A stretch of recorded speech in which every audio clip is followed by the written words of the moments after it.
Assalamualaikum warahmatullahi wabarakatuh. Saya Dian Nazira, NIM 2105162 akan mempresentasikan hasil tugas individu saya sebagaimana berikut yang PPT yang sudah saya tampilkan.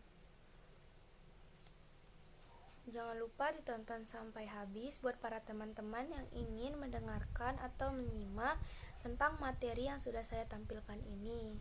Bila ada kekurangan ataupun kata-kata, saya memohon maaf karena di sini saya juga belajar dan menimba ilmu di Fakultas Hukum Unimal. Wassalamualaikum warahmatullahi wabarakatuh.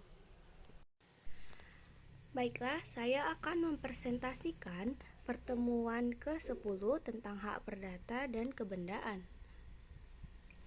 Apa itu hak kebendaan? Definisi hak kebendaan: hak yang memberikan kekuasaan langsung atas suatu benda dan dapat dipertahankan terhadap siapapun, misalnya hak milik, hak hipotek, dan hak jaminan utang atau Jakelighrecht. Apa itu hak kebendaan? Hak kebendaan adalah hak yang memberikan kekuasaan langsung atas suatu benda dan dapat dipertahankan terhadap siapapun. Dalam Kitab Undang-Undang Hukum Perdata, hak kebendaan dibedakan menjadi dua, yaitu hak kebendaan yang memberikan jaminan atau gadai, hipotek, hak tanggungan, fidusia, dan hak kebendaan yang memberikan kenikmatan atau hak milik dan bejit. Selanjutnya, apa itu karakteristik hak kebendaan? Ada 4. Yang pertama, hak kebendaan bersifat absolut, yang berarti haknya dapat dipertahankan terhadap setiap orang. Dan yang kedua, jangka waktunya tidak terbatas. Yang ketiga, hak kebendaan mempunyai droit de suite atau jus gevlock, yang berarti mengikuti bendanya dimanapun benda tersebut berada. Dalam hal hak kebendaan di atas suatu benda, maka kekuatan hak itu ditentukan berdasarkan urutan terjadinya atau asas prioritas. Dan yang keempat, hak kebendaan memberikan wewenang yang sangat luas kepada pemiliknya. Hak ini dapat dijual, dijaminkan, disewakan, atau dapat digunakan sendiri. Macam-macam hak kebendaan. Ada 2, yaitu hak kebendaan yang bersifat memberi kenikmatan. Nah, hak kebendaan dengan sifat ini terbagi menjadi 2 jenis, yaitu hak kebendaan yang memberikan kenikmatan atas benda itu sendiri, seperti hak eigendom dan hak bejit, serta hak kebendaan yang memberikan kenikmatan atas benda orang lain. Misalnya, seperti hak postal, hak erpak, hak menggugat hasil, hak pakai, dan hak mendiami. Dan yang kedua, hak kebendaan yang bersifat memberi jaminan. Yang pertama, sesuai namanya, hak kebendaan ini bersifat atau memiliki fungsi untuk memberi jaminan. Contohnya saja hak gadai dan hak hipotek. Selanjutnya, ada asas-asas hukum hak kebendaan. Yang pertama itu ada asas hukum pemaksa. Yang kedua ada asas individualitas. Yang ketiga ada asas totalitas. Yang keempat ada asas tidak dapat dipisahkan.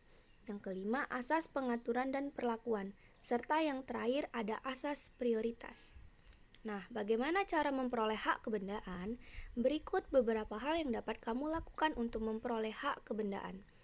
Hak kebendaan dapat dimiliki apabila adanya pengakuan terhadap suatu benda yang ditemukan, dan hak kebendaan dapat diperoleh melalui penyerahan berdasarkan alas hak atau Rechtsraad tertentu, seperti hasil jual beli, sewa menyewa, warisan, hibah, dan lain sebagainya yang membuat terjadinya perpindahan title kepemilikan.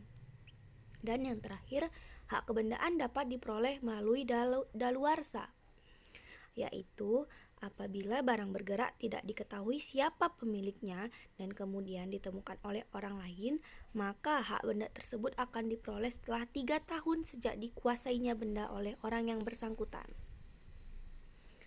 Penyebab hilangnya hak kebendaan.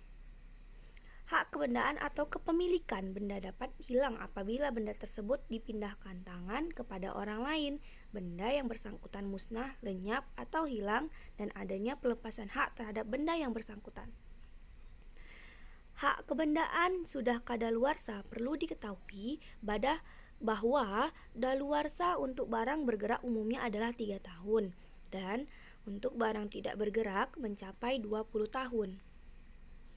Adanya pencabutan hak dari penguasa publik sesuai dengan persyaratan yang berlaku, yaitu atas didasari hukum undang-undang atau dilakukan demi kepentingan umum bersama yang disertai dalam imbalan atau ganti rugi yang layak. Nah, sampai di sini saja presentasi pertemuan ke-10. Apabila ketepatan katanya kurang bagus, saya memohon maaf. Assalamualaikum warahmatullahi wabarakatuh. Terima kasih.